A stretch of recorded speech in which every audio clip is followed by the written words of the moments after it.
Well, good day and welcome to episode 5 of The Driving Force, a production of the Louisiana Transportation Research Center. My name is Todd Blunt and I'm joined today by my co-host, Garrett Wheat. Hello. We are thrilled that you have chosen to come along for this journey as we highlight the people and the projects that are driving change in Louisiana transportation. For the past 38 years, LTRC has merged the resources of state government and Louisiana's universities to identify, develop, and implement new technology to enhance our state's transportation system and beyond. We serve as both the research and training arm of the state's Department of Transportation and Development, so we interface quite a bit with DOTD headquarters to ensure the department is able to successfully fill its objectives in serving the state. We're going to learn today about one major way that LTRC does that from our guest, Kirk Wales, Director of DOTD's Structured Training Program. He is going to help us gain a better understanding of the what, why, and how of workforce development across the department. So we're going to take a quick break, and when we come back, we will jump right into our conversation with Kirk.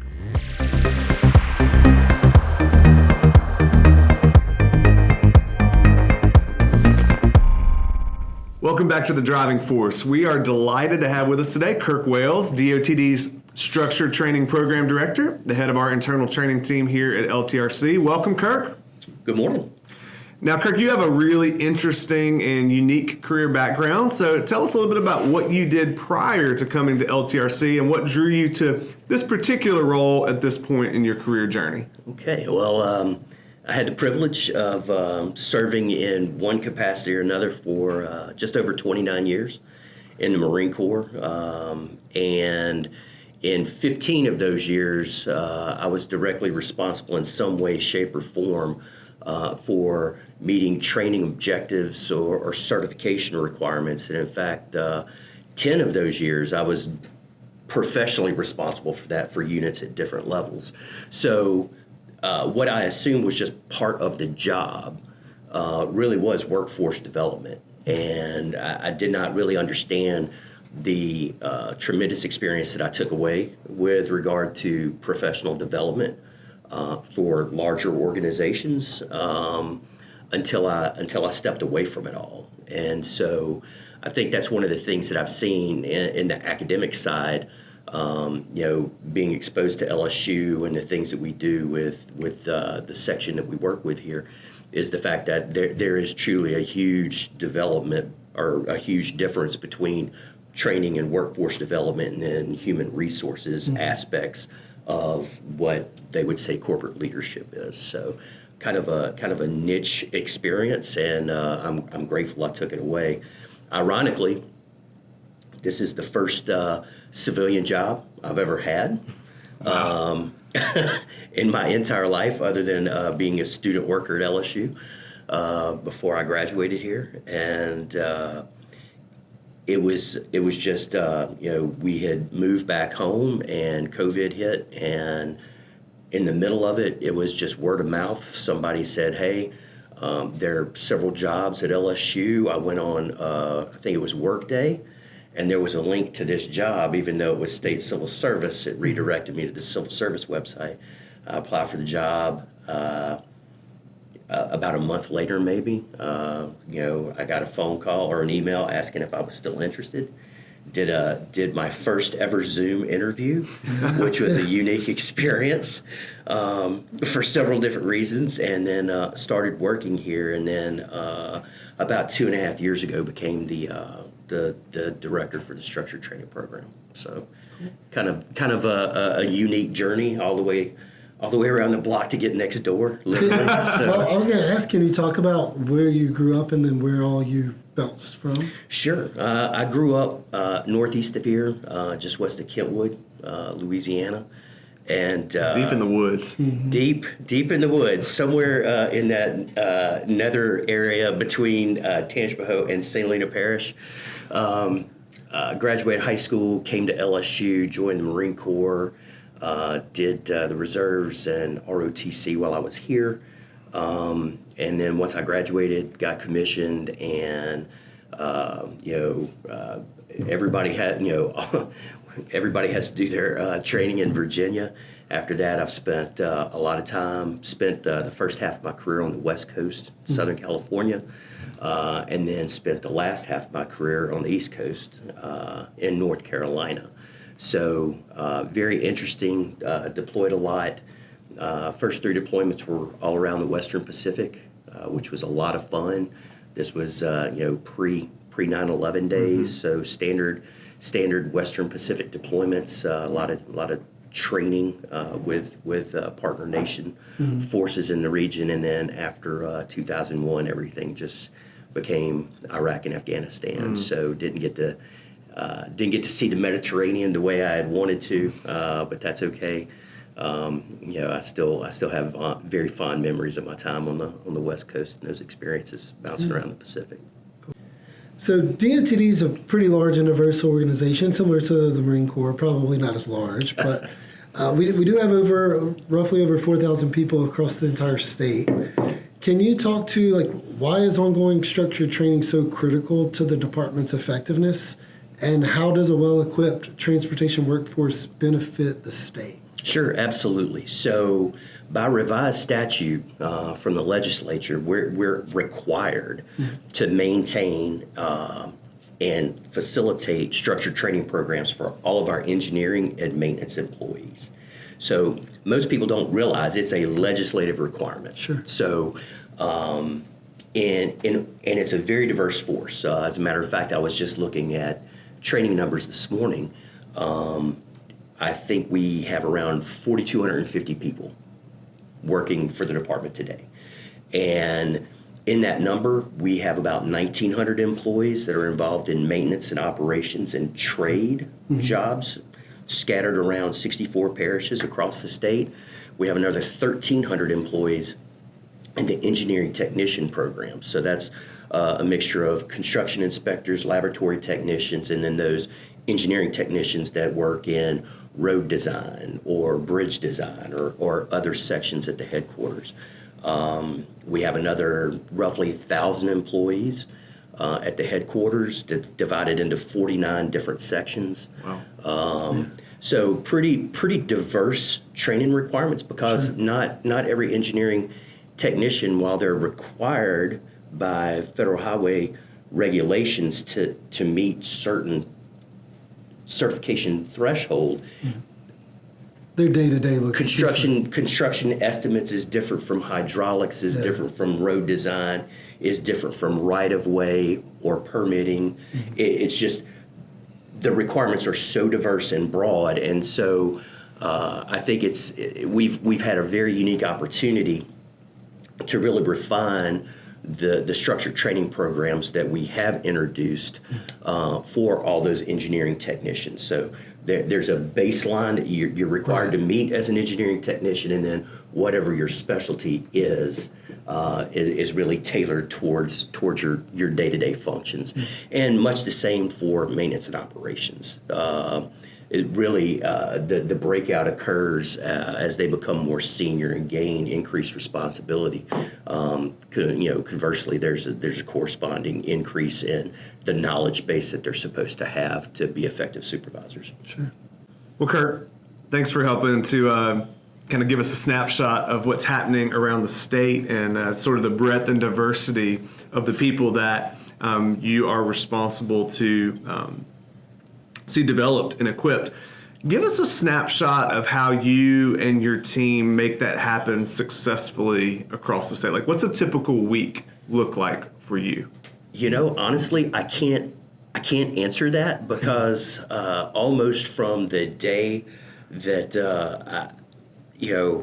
I was selected to take over this position, we have been literally engaged in a transition to a new learning management system. Okay. And so we've never reached steady state where it's just like a normal day or a normal week.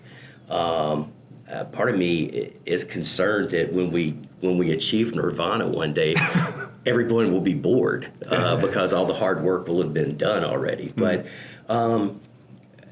and another thing, in addition to all that work that we had to do to update all of our structured training programs and update our web-based training programs, we've completed an internal reorganization, which, without increasing our TO, allowed us to increase our capability to take on increased responsibilities, and we've seen an increase in our efficiency already. And because our partners out there in the district training offices and the training liaison at headquarters know exactly who they need to contact to find the response or the answer that they need, it's allowed me to actually free up a couple of members of our team to just work on nothing but larger projects to close gaps that we've identified. So it's been a unique opportunity. We haven't quite turned the corner and gotten there yet, but we're getting closer every day. We discovered last week that every time it's the law of unintended consequences. We do something and we're very happy that we've achieved this good thing, but there are 3 or 4 more items that come out of that require updating or formatting or something. So it is a unique opportunity. We've got we reorganized into 4 multifunctional teams that are all mutually supporting for each other. So we have our learning management team, which is our learning management system, Success Factors, a statewide program, coupled with our own internal department reporting system, the DOTD training records management system, DTRN. We have construction and materials with a program manager. We have an asphalt and a concrete engineering technician. So there's a team. They're responsible for managing processes and day-to-day function of our state's certification program for construction inspectors, and that's both departmental and non-departmental. Yeah. Okay. So we have maintenance and operations, so that's all of our maintenance and operations and trades training, work zone safety training, loss prevention training, and support to the equipment operator certification program, or the EOCP program. Then finally, we have a headquarters training program. So we've established a headquarters training program manager to resource support to those 1,000 employees at headquarters who never had one single point of contact before. And then partnered up, we have a professional development programs coordinator, program manager that works because we have most people don't realize it, but most of the annual training requirements that we have are mandated by the legislature or required by civil service. So that's what we're focused on, is ensuring that everybody's in compliance with legislative requirements or civil service requirements or department policy. So, but like I said, we've seen just an increase internally in our own efficiency and capability, and it seems that we're providing that good customer service for all the employees across the spectrum out there. I don't want to mess up your I'm quoting you, so I don't want to mess it up, correct me. But if someone's working on a DOTD project, they've touched the certification process. Even if it's a contractor or consultant, and they have, they've been on and have been approved for a DOTD project, their construction inspectors have completed the requirements, and they carry a Louisiana Department of Transportation and Development construction inspector certification card. Yeah, just to show like the breadth. Yeah. Well, I mean, as someone who drives on these roads every day and is about to have 3 teenage drivers joining the circus out there, I'm grateful to know that we're being that thorough in pursuing these requirements. It's important. Ironically, with the construction we have here on Interstate 10, with the college drive flyover. This weekend, our concrete technician will be out there completing the requirements to earn his structural concrete certification. So, and with the weather that we've had, the schedule shifted, so he'll be working across the weekend to complete his performance evaluations, so he can Stay up to date. Yeah, that's right. Exactly. If you're going to teach it, or if you're going to administer it, you have to be qualified to do it and understand it. So with everything kind of going on internal, external, what do you see as the most significant challenges to training and workforce development? You kind of talked about the differences in those two earlier, but how are you and your team working to meet and overcome any challenges that are coming up? I think the first part is we're very comfortable with two things. One of the things that came out of the competency model that we did post-COVID, a lot of supervisors wanted to see less instructor-led training unless it resulted in a direct certification or qualification, and we understood that they wanted to minimize time away from work, and they wanted more effective web-based training, and we've done that.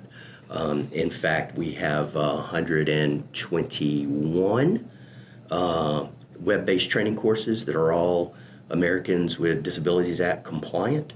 So we have a wide range of web-based training that's very effective. The biggest challenge that we face is particularly with those 1,900 employees in the maintenance and operations side of the house. They don't have a designated workspace with a computer that they access on a daily basis. Because that's not their office. Their office is out there on the road or in the right of way. So it's a challenge. Even though we've tried to make it as easy as we can, it's a challenge to get that large of a workforce in such diverse locations time to sit down in front of a training laptop and complete their training requirements.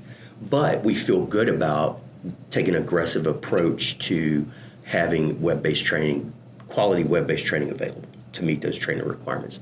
The second thing we feel really positive about right now is the structure of our engineering technician programs. We're very pleased with where we are with our construction inspection program. We're working to update performance evaluations with the materials laboratory. They're kind of the keeper of the engineering specs for the department. So as long as we're maintaining the current specs, we feel really good about our processes and feel really positive about what we've done with the updated STPs for engineering technicians. The largest gaps that we've identified are in maintenance and operations.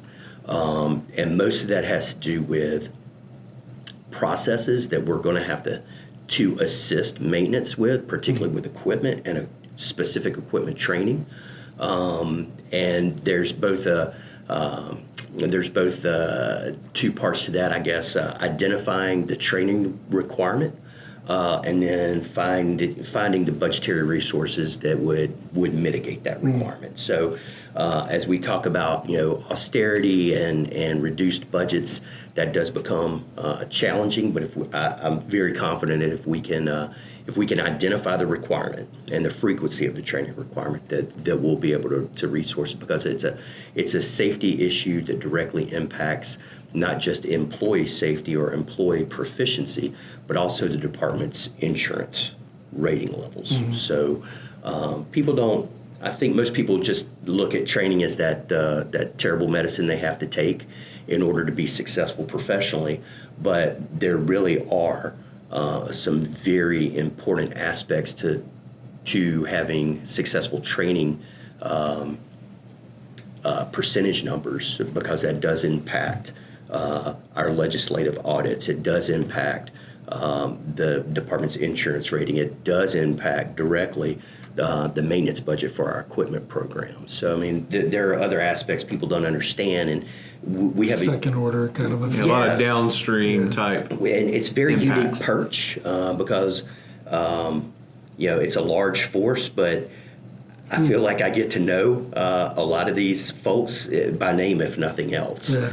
And it's a very unique perch, and I feel like we have a finger in everybody's pie. But at the same time, we have the responsibility to make sure that we've set them up for as much success. And one of the things I always tell people when we interact is, don't look at us as just your training section. Think of us as, almost a training consultant. Tell me what you need. Tell me what you need, so I can deliver the most efficient, effective, least impactful method to help you achieve whatever your training requirement or objective is. Well, thank you, Kirk, for taking some time with us today to give us a clearer and more thorough understanding of how we at LTRC are contributing to the overall success of Louisiana DOTD through the structured training program. Before you go, we want to take this to a lighter place for just a few minutes, and we want to have a little bit of fun by asking you a few final lightning round questions. So don't think too hard about these, just have fun with them. Garrett? Yeah, so first question, what is the best movie you've seen in the past year? You know, I don't know that I've watched a movie in the last year. Or a TV show? Well, there was Bad Monkey. I enjoyed that. On Hulu? So Bad Monkey was It's good. fun, yeah. What else was it? Monsieur Spade. I like that. Slow Horses. Love Slow Horses. But then again, I like the novels. So That's Apple TV, right? yeah. Oh, okay. So Bad Monkey and Slow Horses was Apple. Bad Monkey was Apple TV, not Hulu. Sorry. And then there's the whole, whatever his name is, the Sheridan verse, you know, all his TV shows and spinoffs. Landman, that seems to be pretty interesting right now. So I don't know. We'll see. I don't watch a whole lot of TV. Switching gears, if every sport but one was taken away tomorrow, which one would you save? College football. Not just football, college football? Well, high school and college football. You could keep professional football. I don't care. You didn't have to think too hard about that one. Football, definitely football. So telework, we don't want to get too much into telework. Curling. But let's Save curling.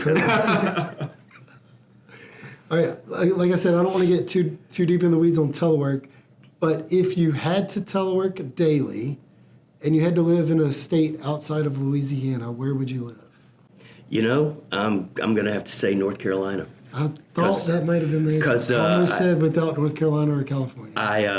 California, love California, but the water is too cold year round. The best thing about North Carolina, particularly in this beach community of Emerald Isle, just throwing it out there, the water is perfect 9 months out of the year. It's just waiting for the weather to give you the right set. But you don't have to wear a wetsuit half the time. And you know Kirk's favorite color in the skies. Blue, Carolina blue. It's a gorgeous color. And you know, I secretly harbored ill will against North Carolina, so to become a convert is pretty spectacular. But I mean, you have everything. You've got the beach. If you drive into the interior, you've got the Piedmont, and then the mountains. Mount Mitchell, highest point in eastern North America, right there on the Tennessee-North Carolina border. So I mean, you've got history, you've got culture, you've got professional sports franchises if that's what you're into. But yeah, it's got a little bit of everything. Awesome. Nice. Well, thanks again, Kirk, for joining us as our special guest here today. We so enjoyed getting to spend a few minutes talking with you, learning from you. We're going to take a quick break before we finish today's episode.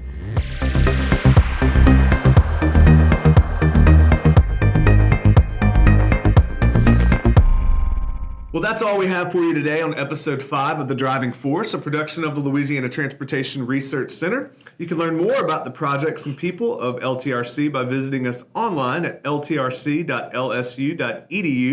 or on social media through Facebook, X, LinkedIn, and YouTube. Our team is always sharing really engaging content on each of these platforms. On our next episode, we are excited to welcome the head of LTRC Publications team, Emily Wolf, to tell us more about several upcoming events, conferences, and more. Until then, we are your hosts, Garrett Wheat and Todd Blunt, and we thank you so much again for joining us today. Drive safely out there.